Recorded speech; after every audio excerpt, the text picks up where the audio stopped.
जी आज हम आए हिसार जिले के बडाला गांव में और हमारे साथ विजेंद्र कुमार भावी सरपंच हैं। आइए करते हैं इनसे बातचीत। नमस्कार सरपंच जी। नमस्कार जी, किन आपके चैनल के सभी दर्शकों को मेरी राम राम। राम राम जी। तो आप भावी सरपंच हो बडाला गांव से।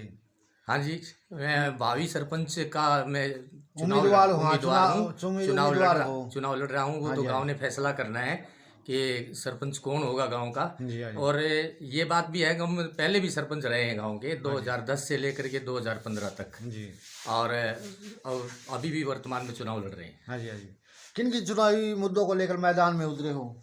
मैं जहाँ तक सरपंच का विषय देखता हूँ, हाँ जी हाँ वो जी। दो भागों में बांट करके देखता हूँ इसको। हाँ जी एक हाँ तो जी। गांव में जो विकास का मुद्दा होता है हाँ जी हाँ जी। और लोगों की सुविधा का मुद्दा होता है, हाँ जी। वो एक पैनल में मैं रखता हूँ। दूसरी तरफ सरपंच की जो सबसे बड़ी जिम्मेदारी होती है वो होती है समाज में सौहार्द, शांति, भाईचारा बनाए रखना। ये दो मेन विषय होते हैं सरपंच के लिए। और इन्हीं के लिए जो मेरे दिमाग में चीज़ें चलती हैं कि विकास करवाने के लिए हमें सरकार की मदद की ज़रूरत होती है, वहाँ भी सरपंच के अपने टैलेंट की आवश्यकता होती है।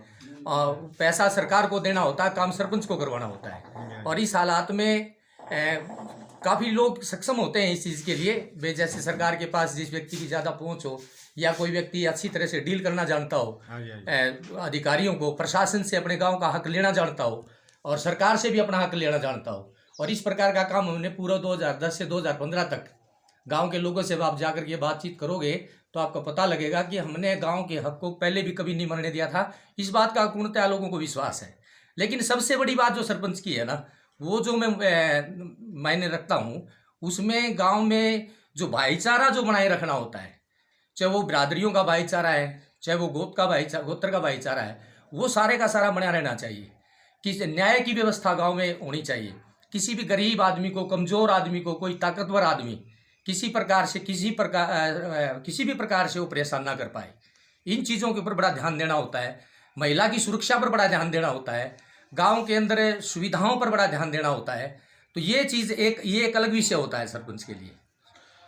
आपका चुनाव चिन्ह क्या है? मेरा चुनाव चिन्ह ताला चाबी का है। ताला चाबी। हाँ जी। तो ताला चाबी का चुनाव चिन्ह पे वोट मांग रहे हो? हाँ जी। तो सबसे पहले हम आपसे पूछना चाहेंगे, जैसे किसानों को लेकर, किसानों को उनके के लिए क्या करवाना चाहोगे? ये एक बड़ी समस्या किसानों के लिए होती है। जैसे कई बार क्या होता है, सरकार ने जो नियमावली बनाई है, जैसे किसान बीमा की जो नियमावली बनाई है, फसल बीमा में क्या होता है कि कहते हैं कि पूरा एरिया में जल भराव होगा तो मिलेगा, पूरे एरिया में बीमारी आएगी तो मिलेगा। ये ऐसा नहीं होना चाहिए और इसके लिए सरकार से हम संघर्ष करेंगे। बहुत बड़ी समस्याएं होती हैं। मुआवजा जो है, अधिकारी क्या करते हैं, कुछ लोगों से सेटिंग करके, और जिनके पास जिनकी सेटिंग हो जाती है उसको तो दे देते हैं पूरा मुआवजा, और जो आम लोग होते हैं जिनसे उनका कोई संपर्क नहीं हो पाता, उनको यही 100 रुपये दे करके और उनको ऋण दिया जाता है। वे पिछड़ जाते हैं वो लोग। लेकिन इसकी व्यवस्था की जाएगी, इस पर पूरा ध्यान दिया जाएगा कि चाहे किसी व्यक्ति के किसी अधिकारी से, पटवारी से संपर्क है ना है, समय पर पटवारी, समय पर तहसीलदार उसकी गिरदावरी करे और सबको मुआवजे की राशि जो सरकार के द्वारा प्रति एकड़ अलाट की जाती है, उसके हिसाब से जिस परसेंटेज से उस फसल को नुकसान हुआ है, वो मुद्दा उठाना सरपंच का काम है। और सरकार से ये हक अपने गांव के किसानों को दिलवाना हमारी जिम्मेदारी बनती है। विजेंद्र जी, बात करते हैं शिक्षा के क्षेत्र की।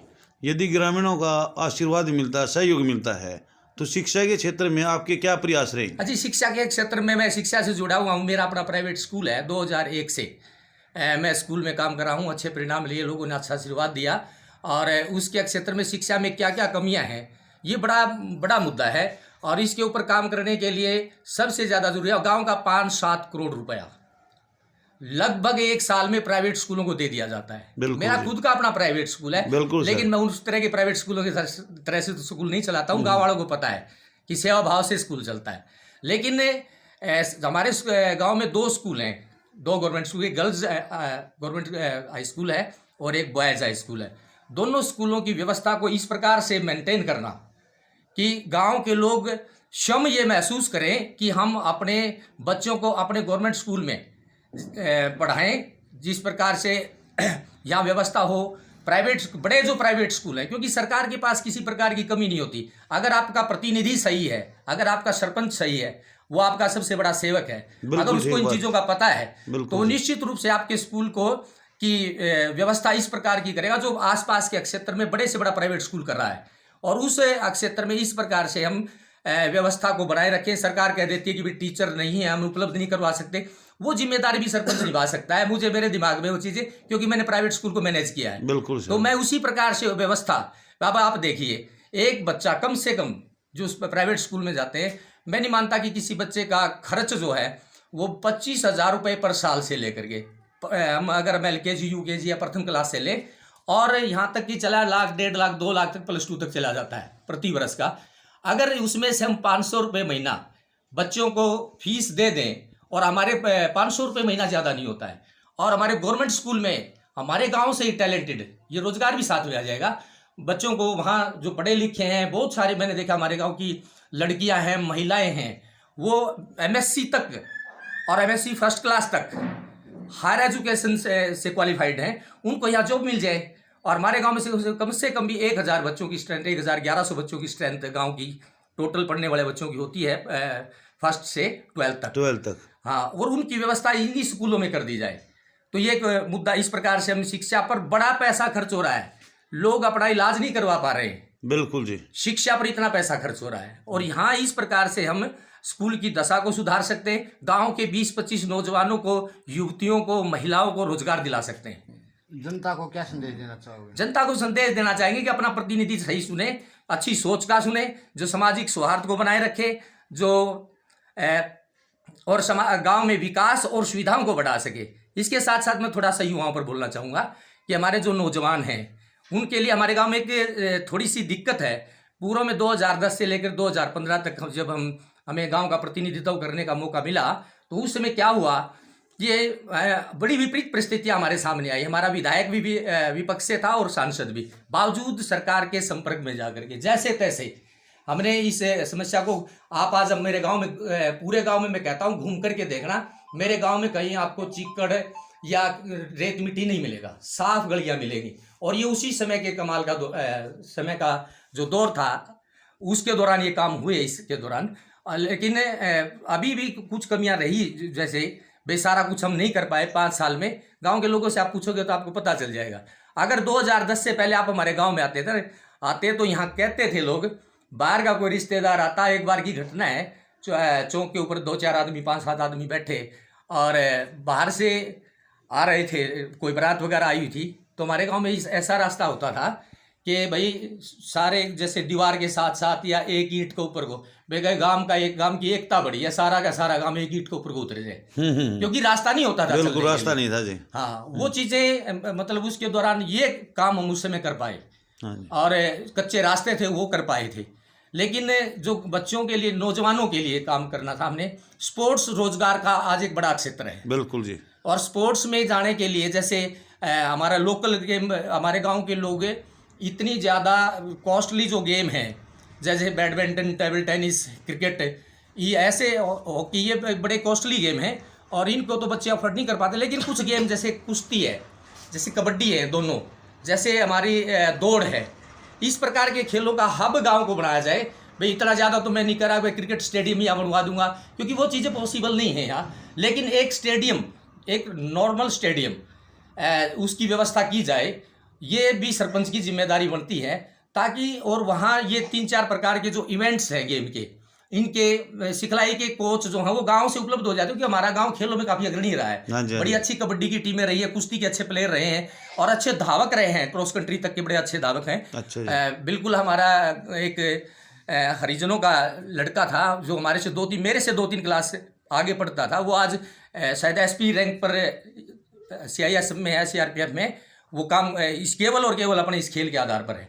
तो इस प्रकार मैंने कहा कि रोजगार जो है स्पोर्ट्स में है, हम ऐसे स्पोर्ट्स की व्यवस्था करेंगे कि जिससे नौजवान रोजगार की तरफ जाएगा।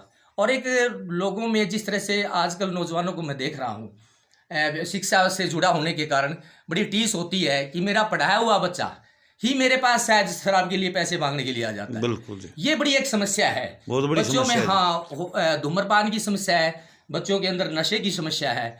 वो उनका भविष्य जहाँ एजुकेशन में होना चाहिए था, जहाँ स्पोर्ट्स में होना चाहिए था, जहाँ बिजनेस माइंड होना चाहिए था, वो बटा हुआ है। तो नशे की, जैसे आपने बात कही, तो नशे की समस्या को आप किस तरह युवाओं से निकालोगे, किस तरह दूर करवाओगे, आपके क्या प्रयास रहेंगे सरपंच बनने के बाद? मुझे लगता है कि ये व्यवस्था मेरे लिए कोई ज़्यादा मुश्किल नहीं है, क्योंकि आज हर एक घर में एक वो नौजवान है कि मैंने 20-21 साल से मैं स्कूल चला रहा हूँ, जो आज हर घर में मेरा पढ़ाया हुआ प्रत्येक घर में 1 या 2 बच्चा आज घर की जिम्मेदारी संभाल रहा है। और मैं इसको जन जागरण के आधार पर लोगों को इकट्ठा करके, उनको मोटिवेट करके, उनको ये दे करके कि भाई आप इसके प्रति सचेत रहो, हमारा भविष्य जो है गांव का वो नष्ट हो रहा है, देश का भविष्य नष्ट हो रहा है, और हमारा गांव भी तो देश में है, हमारे गांव के नौजवानों को भी तो देश की सेवा करनी है। तो ये बड़ी मुश्किल बात नहीं होगी, थोड़ा सा प्रशासनिक सहयोग इसके अंदर हो जाता है, लेकिन जिस तरह से सामाजिक भाईचारे से मिला करके, बच्चों को स्पोर्ट्स की तरफ ध्यान दिला करके, उनकी अच्छी एजुकेशन शिक्षा के तरफ मोटिवेट करके उनका इन चीज़ों से ध्यान हटाया जा सकता है। और इसके लिए नौजवानों को या पेरेंट्स को, तकरीबन हर घर के व्यक्ति से, बड़े से बुजुर्ग से मैं वाकिफ हूँ पहले से ही, क्योंकि हर घर में जाना आना रहा है मेरा, तो ये बात मानी जा सकती है, मेरे द्वारा रखी जा सकती है और इसका समाधान किया जा सकता है, ज़्यादा मुश्किल नहीं है। जैसे बात करते हैं विजेंद्र जी चिकित्सा क्षेत्र की, ग्रामीणों की बात करते हैं तो गांव में बड़ी समस्या चिकित्सा की है, ये बड़ा तो आपके क्या प्रयास रहेंगे चिकित्सा क्षेत्र में उसको सुधारने के? ये देखो जी, ये भी बहुत बड़ा, अगर मैं कहूँ ना, 2 मामले जो हैं, शिक्षा, स्वास्थ्य और रोजगार, 3 मामले, बिल्कुल जी। ये किसी देश की लगा, अपने देश की लगा लो या मेरे गांव की लगा लो, बराबर की समस्याएं हैं। और स्वास्थ्य के ऊपर आप आज बड़ी दिखते हैं कि भाई एक आदमी जिसके पास 1 एकड़ जमीन है, या केवल जो मजदूरी करता है, अगर उसके यहाँ कोई किसी प्रकार की बड़ी बीमारियां, हार्ट्स की बीमारी हो जाती है, कैंसर की बीमारी हो जाती है और एड्स वगैरह की बीमारी हो जाती है, जो बड़ी बीमारियां हैं जिसपे पैसा बहुत ज़्यादा खर्च होता है। बिल्कुल सर, बिल्कुल। और वो पैसा जो है लोग अफोर्ड नहीं कर पाते, भाई कहाँ से दें। तो ऐसे हालात में आदमी को केवल घर पर लिटा दिया जाता है, केवल और केवल भाई भगवान के पास, भगवान के चरणों में जाने के लिए, और उसकी व्यवस्था करने के लिए सबसे पहले तो यही चीज़ है ना, हम नशे से दूर करेंगे, हमारे नशे से दूर होंगे तो बीमारियां ऑटोमेटिकली कम होंगी। उसके बाद जो व्यवस्था है, एक हॉस्पिटल, जिस तरह से डिस्पेंसरी तो है गांव में, लेकिन एक व्यवस्था मैं चाहता हूं कि यहाँ फिलहाल कोई डॉक्टर नहीं आता है, तो हम चाहेंगे कि सप्ताह में कम से कम 2 या 3 दिन, भाई अगर अस्पताल की व्यवस्था सरकार ना कर पाए, कोशिश तो छोटे, जिस प्रकार का गांव की कैपेबिलिटी है उसके हिसाब से हॉस्पिटल हो, और हॉस्पिटल ना बन पाए तो कम से कम ये जरूर करेंगे कि एक MBBS स्तर का डॉक्टर सप्ताह में 2 या 3 दिन हमारे गांव में आकर के चेकअप किया जाए, और लोगों को डिस्पेंसरी में जो दवाइयाँ सरकार उपलब्ध करवाती है ना, उसका डाटा ले लिया जाएगा, और डिस्पेंसरी में वो दवाइयाँ जो फ्री में सरकार उपलब्ध करवा रही है गवर्नमेंट हॉस्पिटल में, तो वो यहाँ डिस्पेंसरी में भी उपलब्ध करवाई जाए। जनता से क्या अपील करना चाहोगे? वोट की मेरी अपील है कि आने वाली 25 तारीख को आपका अपना जांचा परखा, और वैसे मैं अपना परिचय तो मैं मेरे गांव वाले को लोगों को देने की मुझे आवश्यकता नहीं है, मुझे बतौर जनप्रतिनिधि